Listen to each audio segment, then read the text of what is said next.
Old Gunn Church. It's a variety of names given for that historic big church. I'd say historic little church, but it started out little, but it ended up being quite large. Prince Frederick's Church is the official name of it. And it started in 1734 when Prince George Parish divided and a new church was built for Prince George in Georgetown, the one that we have today on Broad and Haymarket.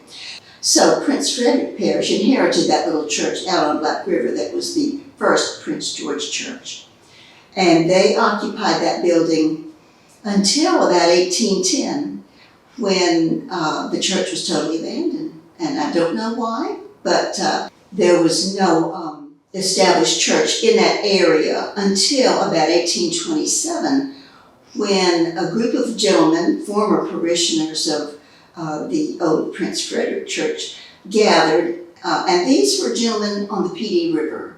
That was where the center of population had shifted with the growing of rice. The PD River, the PD area, was one of the largest rice planting areas. Georgetown was the wealthiest county in the entire United States in the 1850s for the growing of rice. But the sad statistic is every penny of the millions of dollars that the rice planters earned, every grain of the millions, between 35 and 50 million pounds of rice that were shipped out of Georgetown were all on the backs of the enslaved people of that area. And we have the sad statistic of having the highest slave population anywhere in the world. So the PD River, the Black River, the Waccamaw River, and even the Sammet River in Georgetown and the Santee River, North and South Santee Rivers, were all sites of these major rice-producing areas. So that's why the congregation there was large at first. So they decided it was time to build a new church for Prince Frederick Parish.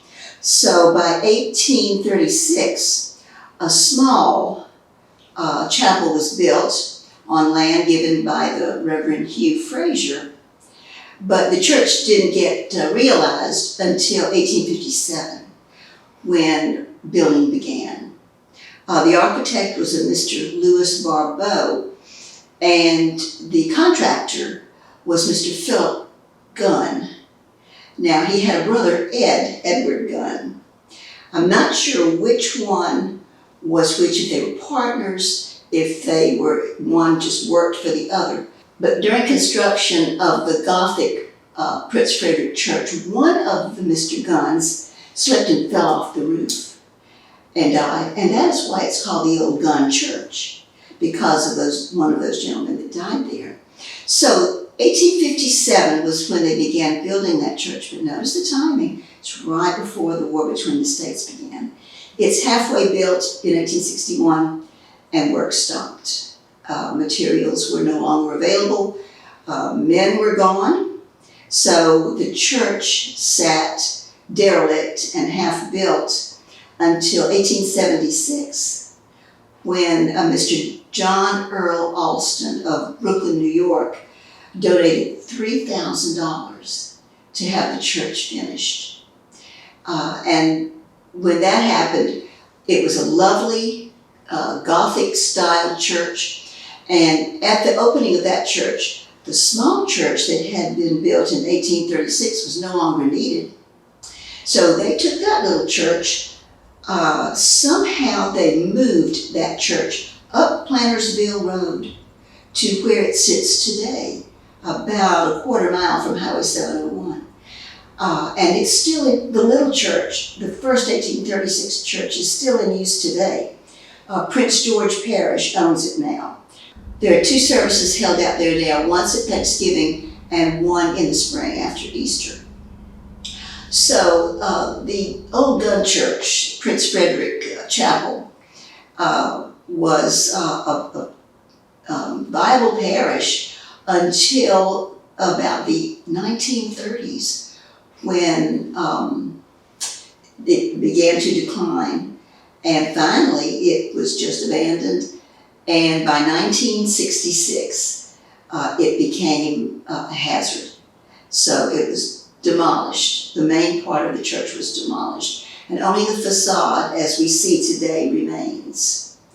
Well, it had been vacated for quite a while by 1966, probably 15, 20, 30 years maybe. So it was not safe. And it was removed, but the cemetery is still there. All of those wonderful old graves of those elite families that lived out there, the plantation owners there, are all there. And the names are Georgetown historic names. The people who early settled in Georgetown are there at Prince Frederick, as well as at All Saints and at Prince George. But all of these early churches are wonderful for genealogy, people to be able to trace their heritage back based on these old tombstones.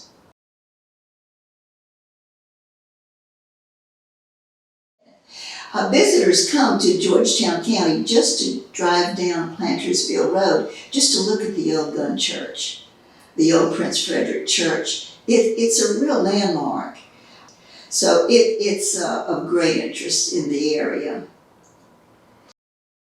I kind of think it's called the church that was never meant to be. It was planned in great grandeur, built finally in great grandeur, but it never really reached the potential of a large congregation there. Prince George actually has the official records, or we inherited them when the Prince Frederick Parish, which would be where the old Gunn Church is, which we like to say Prince Frederick Church. But when that ceases, an active parish, the records are turned over to us, and they're in our archives under Boyd's attention. So it's just that innate feeling of we have our predecessors are buried in the cemetery, predecessors prayed in the building. We have just over the last few years are looking to make sure these are just better preserved. And there's others, like St. Peter's Snow Mill, which is just a cemetery now. But so there are things like that, and it's just the interest. The building's obviously deteriorating. Bricks have been stolen. Gravestones have been stolen, broken. Coping around private burial plots have been stolen. They're extremely heavy, and so of course the building's deteriorated. And we worked with a historical preservation construction company out of Charleston and got the pricing from them. So we have to raise the money now to pay for the study to be done, then resubmit for the grants. And there was an article in the Post and Courier, and talked about it, and we did receive a donation. Just somebody read the article and sent some money for that. But it's an important part of the Georgetown County story. And you really think the center of commerce was really in that more part of the county at one time. And of course, the original site is where the Browns Ferry Vessel was also found, in that general area. So that's where the original site of the church, and still have a cemetery there. So which we're involved with marking the graves and doing some work out there. But then that actually physically moved out to what we would refer to as Old Gunn Church. So there's several things. We've had the building completely removed of all growth. It had trees growing out towards the top, so we've had that removed and all vines removed. So we have done that through the generosity of a member of Prince George, and his company went out and handled that. So really at the point we have suggestions about how to protect the exposed brick at this point, the edges to stop water penetration. And of course the big thing is vandalism. It is an upsetting thing for people to break in, steal, vandalize, desecrate their graves. You got to protect the heritage of the area, and that was an important part. That was the life on the PD River, which is so active, and there was Prince Frederick Road there that wound out to a boat landing, so people attending the church in the 1700s, 1800s could come by boat, and there was a landing there. So you think of the effort they made just to attend religious services. So it is, that is kind of our driving our energy on it, is to protect our past and just the graves that are out there, and honor those that lived and were our predecessors and were able to create a county that we now love to live in. So that's really the approach, and so we will continue to seek grants once we get maybe the study done, and it's not an exorbitant amount of money, but it's not a small amount either. And there is a great amount of interest. People go by quite often, drive out, like to see it. And of course, the ultimate goal is to be able to have no fence, and people can go in and see the structure in a safe environment. That's part of the study that has to be done. What is necessary to make it architecturally, structurally safe?